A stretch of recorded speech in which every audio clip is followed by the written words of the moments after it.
Olha, vocês ouviram a notícia de ontem, que pegou a gente de surpresa. Me deixou até transtornado, porque temos muitos amigos no Chile. Temos muitas igrejas metodistas livres no Chile, principalmente na região central, na região de Concepción, na região de Chillán, onde se deu esse terremoto. De 8, quando eu ouvi 8,8, eu pensei, se um terremoto do Haiti, que foi 7 graus, causou toda aquela desgrama, o que dirá 8,8? Até agora não tivemos nenhuma notícia de morte entre os metodistas livres, mas não temos notícias completas, elas estão chegando aos poucos. Quando a gente vê tantas coisas acontecendo, a gente está, vez por outra, está vendo uns fenômenos da natureza, como tsunami, terremotos, tragédias como as de 11 de setembro, guerras e muitos conflitos. Começamos a pensar se não é, tudo isso não é sinal do fim. E há muita especulação, e agora tem até aquela teologia maia, né? Que deu até em filme, que vai acabar, não vai acabar em 2012? Então, bastante coisa dizendo aí que está chegando ao fim. Bom, e aí é muita especulação, tem gente que fala uma coisa, tem gente que fala outra coisa, ninguém acredita. O que a Bíblia diz a respeito disso? Porque especular é fácil, falar o que você acha é uma coisa, a gente ouve tanta coisa a respeito, e a pergunta é, onde está a verdade? O que é que Deus diz a respeito dos sinais do fim? Quais são os sinais que precedem o fim? Esses acontecimentos são sinais do fim? Que tipo de sinais são esses? O que é que está acontecendo? Vamos abrir a Bíblia? Ajuda bastante, né? Quando a gente tem uma dúvida, e ainda mais a respeito da segunda vinda de Cristo, dos finais dos tempos, a gente voltar os olhos para a palavra de Deus. E Jesus falou, ele falou sobre as últimas coisas, em Mateus capítulo 24, o sermão das últimas coisas. Em Mateus 24, você pode abrir. E há também registro do mesmo sermão em Lucas capítulo 21, em Marcos capítulo 13. São textos paralelos, esses são os evangelhos sinóticos que falam e contam a mesma história, com alguns detalhes diferentes, um olhando a partir de uma ótica, o outro olhando a partir de outra, e eles se completam. Temos aí o sermão das últimas coisas. Vamos meditar então em Mateus capítulo 24. Que coisa interessante, Jesus deixa claro, Jesus fala a respeito dos sinais que precederiam a sua segunda vinda, os sinais que precederiam o final do mundo, o fim dos tempos. Que coisa interessante. A pergunta dos discípulos: que sinal haverá da tua vinda e do fim do mundo? Quais são os sinais? E Jesus começa a responder, e ele começa a responder chamando a atenção dos discípulos: olha, tomem cuidado, porque haverá muito engano. Tome cuidado, porque haverá muita mentira, muita heresia, muitos aproveitadores, muitos mercenários. Tome cuidado. Sejam espertos, simples como as pombas, mas astutos como as serpentes.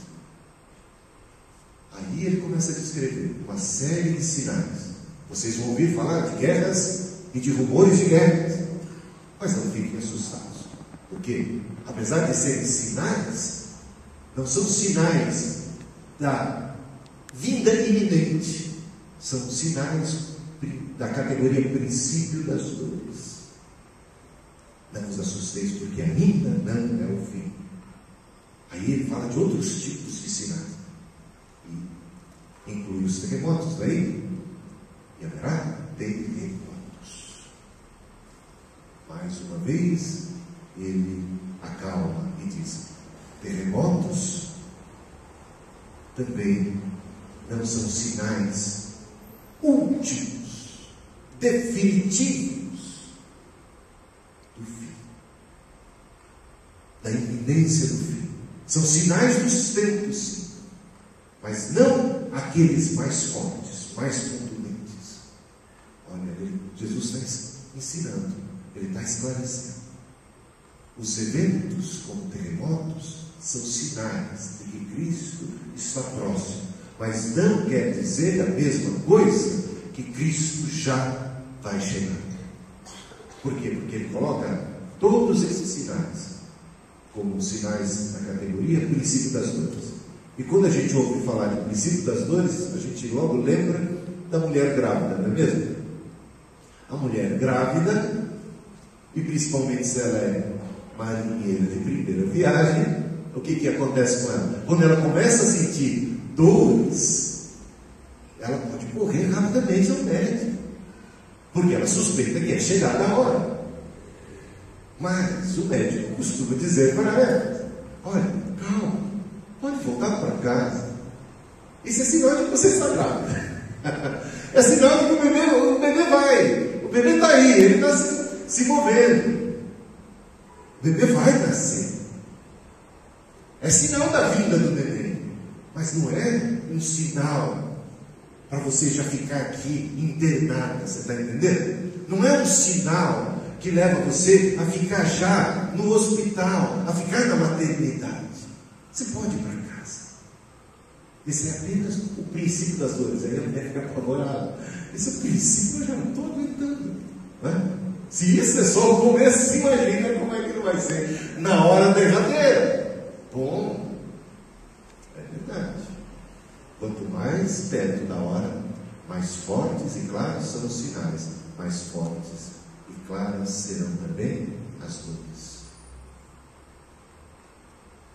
O juízo de Deus se aproxima. E pela misericórdia de Deus, Ele não vai se aproximar de uma maneira súbita. Ele vem de maneira paulatina sobre a terra, alertando os homens. Princípio das dores, dores que vão aumentando. E essa medida das dores aumentando é como que já um lampejo do próprio juízo que se avizinha. E quanto mais próximo do juízo, maiores serão as dores.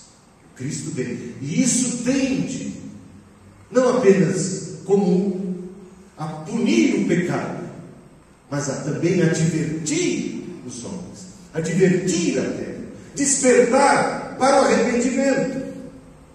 Nós estamos estudando estamos o livro de Apocalipse, semana após semana. Na última quarta-feira falávamos sobre o capítulo 8 de Apocalipse, que fala das trombetas.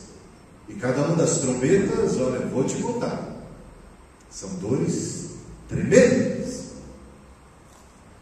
E diz lá que 1/3 da terra é afetado duramente por catástrofes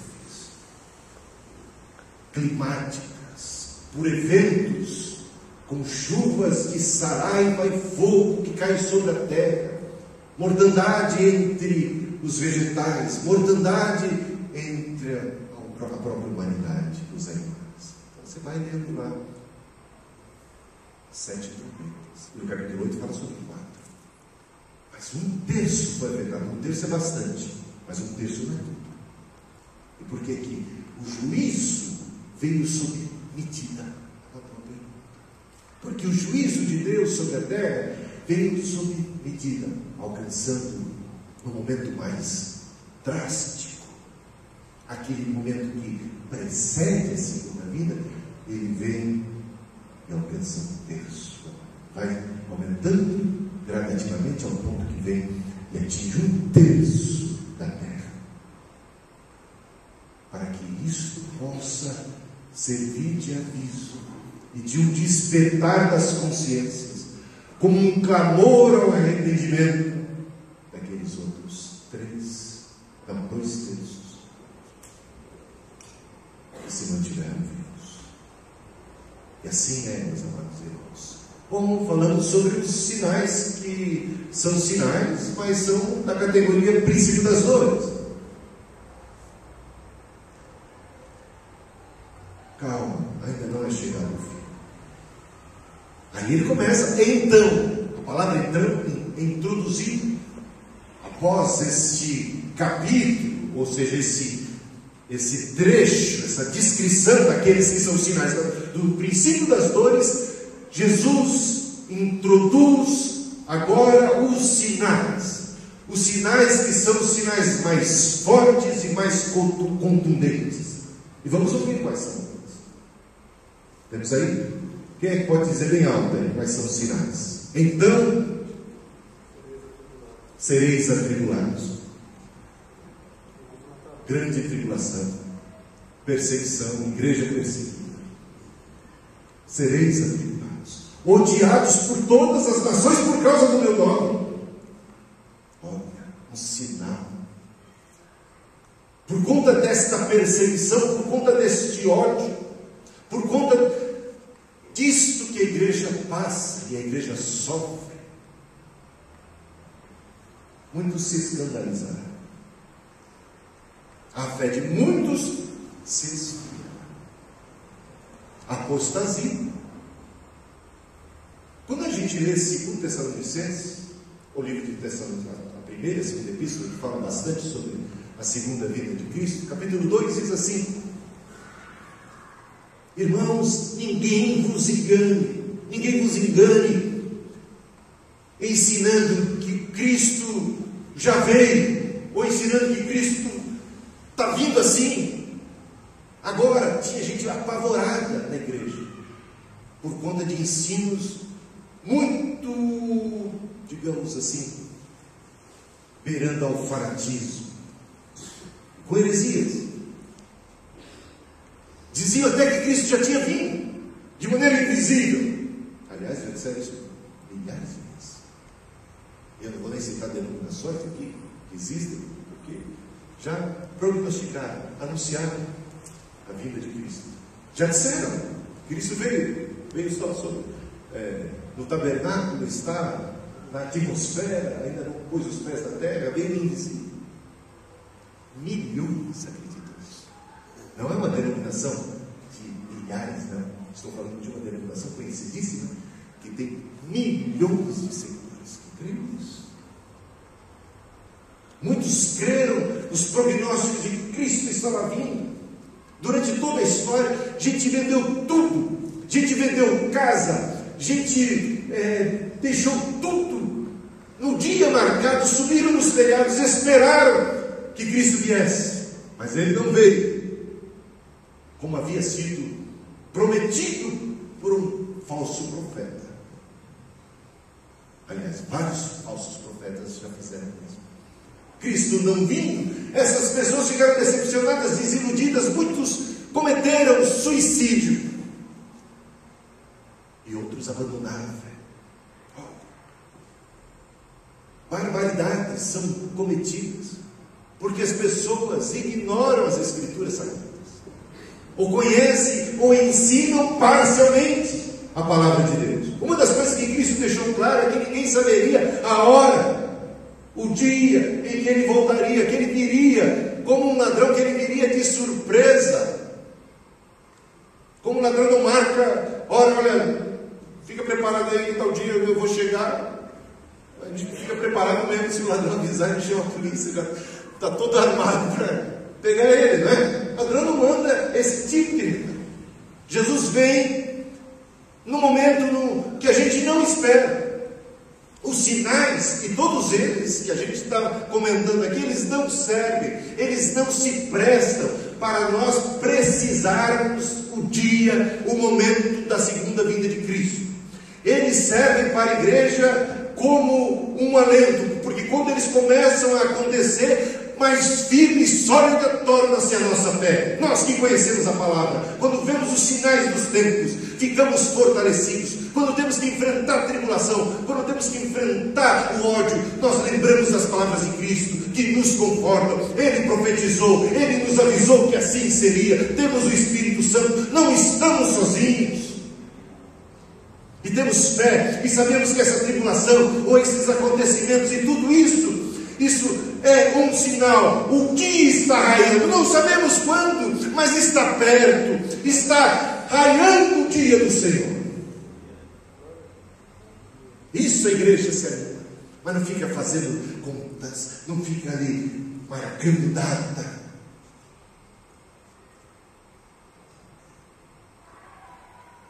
E nem fica assustando os cristãos. Os cristãos não precisam estar assustados, jamais. Eles precisam estar preparados sempre para a vinda de Cristo. Amém? Sempre. Sempre prontos, sempre preparados. Então temos aí os sinais. Então, os sinais são fortes. E esses sinais envolvem a igreja, uma perseguição contra a igreja. Mas vai mais além disso. Apostasia. E lá em Tessalonicenses diz: não fiquem assustados, não se turbem por conta destes que ensinam que Cristo já veio ou está vindo a qualquer momento assim. Por quê? Porque jamais será assim, diz o apóstolo Paulo, sem que primeiro ele dá dois sinais: se manifeste o inimigo, o homem da iniquidade, o anticristo. Esse é um dos maiores e mais claros sinais que precedem a vinda de Cristo. A manifestação do inimigo. Está lá, Paulo claramente diz: Cristo não virá sem que primeiro haja manifestação do anticristo. E o segundo é a apostasia. Irmãos, hoje nós estamos vendo as igrejas cheias do modo geral. Tanta gente se dizendo cristã. Cristãos de diversas seitas, cristãos de diversas facções, grupos, cristãos e mais cristãos. Parece moda ser cristão, moda ser crente. Mas a fé de cada um de nós será provada. Nossa fé será provada. Seremos experimentados. E aquele, como diz o Senhor Jesus, aquele que perseverar até o fim, aquele que perseverar até o fim, este será salvo. A despeito da grande tribulação, a despeito do anticristo, a despeito do inferno, a despeito dos demônios, a despeito de toda oposição, a despeito de todo desprezo humano, aquele cristão que mantém firme sua fé em Cristo, aquele cristão que resistir às tentações do mundo, aquele cristão que apegar-se à palavra da fé, este será salvo. Necessidade da perseverança. E por se multiplicar a iniquidade, olha, um dos maiores e mais derradeiros sinais. E por se multiplicar a iniquidade, o amor de quase todos se esfriará. O amor de quase todos se esfriará. Gente, não é assustador isso? Quantos não estamos nós aqui hoje, nesta noite? Não basta estar em Cristo, é necessário permanecer. Aquele ramo que estiver em mim, disse Jesus, eu sou a videira verdadeira e vós sois os ramos. O ramo que estiver em mim não der fruto, será cortado e lançado fora. Não basta estar, é preciso permanecer. Não basta estar, é preciso frutificar. Por isso eu gostei muito da canção Livre como um Vento, porque ela aponta para não podemos ficar esperando. Tem gente esperando só a vinda de Cristo, tem gente só esperando a vida acontecer. Mas como já cantava o Geraldo Vandré, quem sabe faz a hora, não espera acontecer. Quem sabe faz a hora, não espera acontecer. Nós fomos chamados não para sermos espectadores dos eventos escatológicos, não para sermos meros espectadores, nem crente de arquibancada. Crente de arquibancada, que fica só assistindo, que fica só na torcida, que fica só batendo pau, gente que fica lendo os jornais e vendo os eventos. Oh, isso aí, mais terremoto, manda mais, Senhor. Tem uma turma pirada, fica vendo as coisas, fica torcendo, fica até babando. É isso aí mesmo.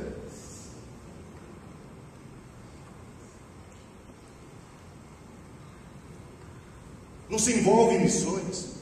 não se envolve na evangelização, não dá testemunho, não é sal da terra, não é luz do mundo, não cristianiza o seu ambiente, como diz o Neymar. Acho que é Neymar que fala, que é aquele que compôs aquele livro, escreveu aquele livro de poesia, o Deus Negro. É Neymar que fala. É bem antigo, eu li na minha adolescência. Eu lembro de uma frase dele. Ele não é evangélico, mas parece um bom cristão, pelo menos no livro. Puxa, ele diz assim, o cristão que não tenta evangelizar o seu meio ambiente, ele é fajuto. É fajuto. O cristão que não tenta cristianizar, tornar cristão o seu ambiente, ele é fajuto. Ele não está com nada, ele nem sabe para que nasceu, nem sabe para que veio, está marcando touca, está de bobeira na vida. Os sinais dos tempos dizem claramente que haverá um momento, um tempo de apostasia. A apostasia precederá um tempo de apostasia da igreja, terrível, tremendo, por causa da multiplicação da iniquidade. E isso em todos os sentidos, tanto como oposição à igreja, como também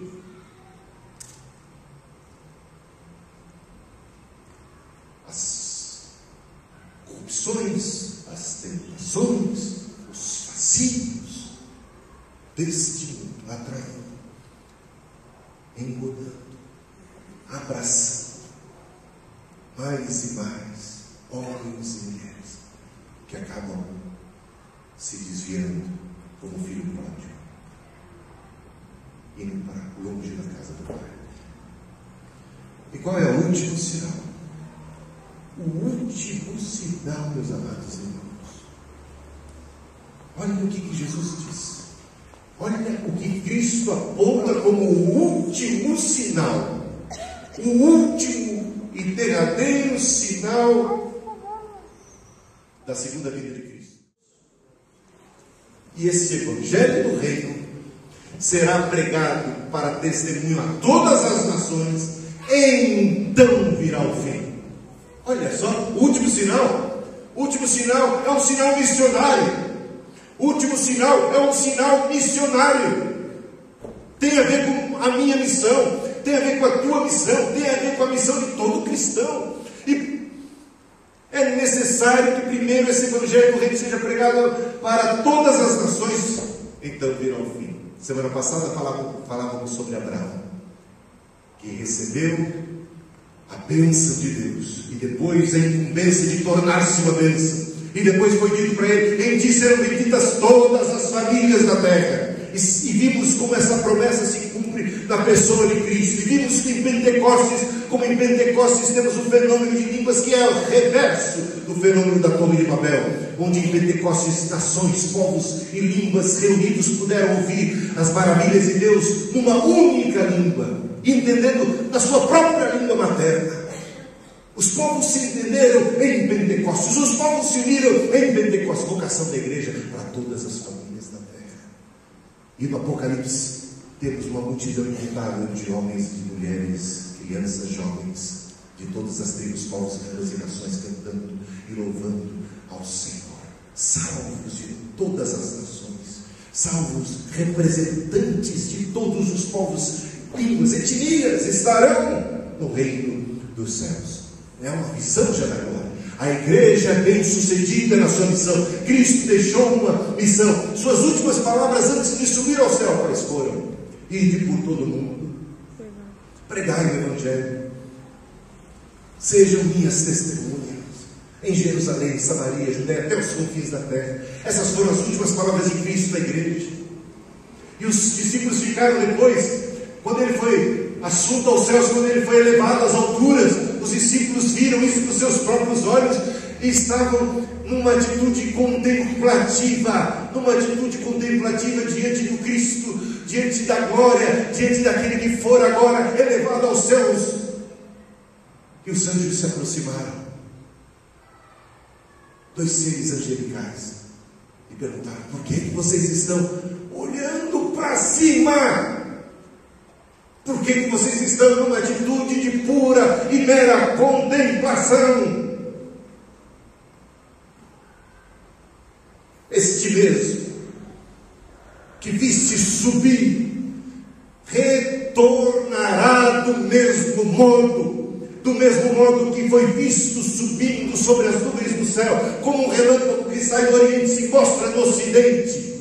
Todo olho verá, toda língua confessará que Jesus Cristo é o Senhor. Ele virá em grande poder e glória. Não é uma vinda invisível, não é uma vinda secreta, não é uma vinda para uma elite, não é uma vinda para um grupo, é uma vinda celestial, universal, para toda a terra. E seus pés naquele dia pisarão no Monte das Oliveiras.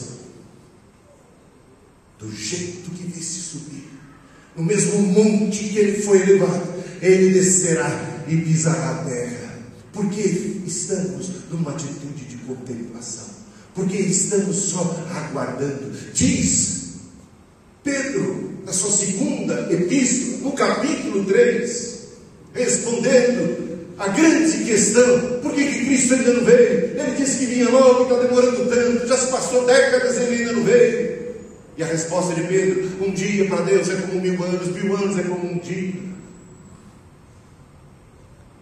Deus não retarda a sua promessa. Se ela parece demorar-se a cumprir, é por conta da sua longanimidade, é por conta da sua bondade, é por conta da sua paciência. É lá que lemos que o desejo de Deus é que todos sejam salvos. O desejo de Deus é que todos sejam salvos. Por conta do seu desejo de ver mais e mais pessoas salvas, é que Ele ainda veio.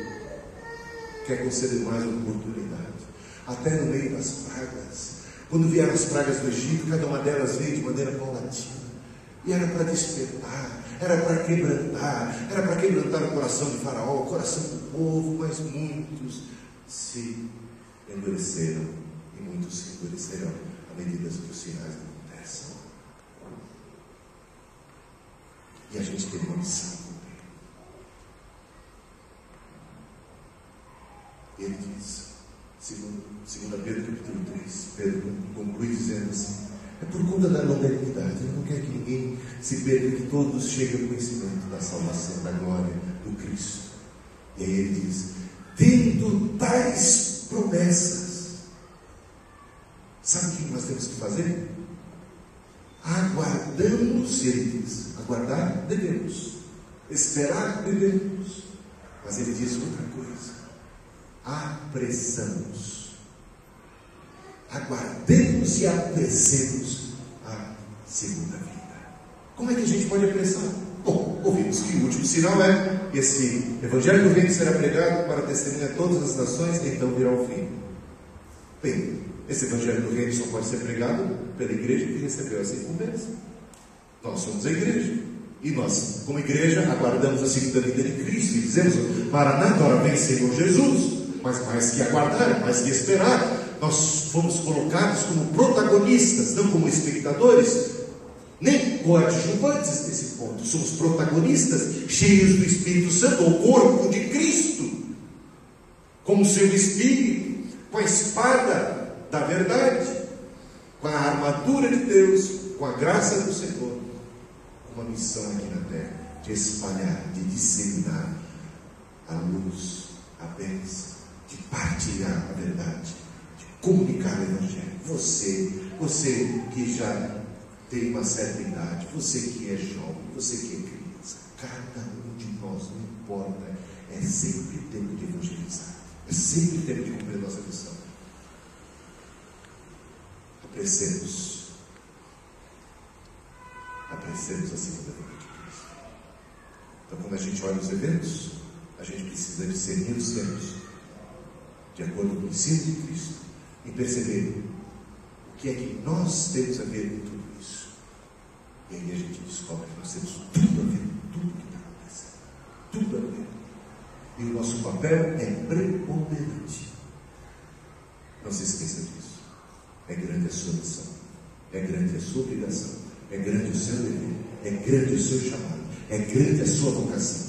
é tremenda, é maravilhosa. E você não está sozinho, você não foi deixado sozinho. O Espírito está com você. Os discípulos estavam apanhados, os discípulos estavam apenas numa atitude contemplativa. O anjo cutuca os discípulos, o Espírito Santo desce sobre eles, eles que estavam escondidos saem do lado de fora e proclamam as maravilhas do Senhor.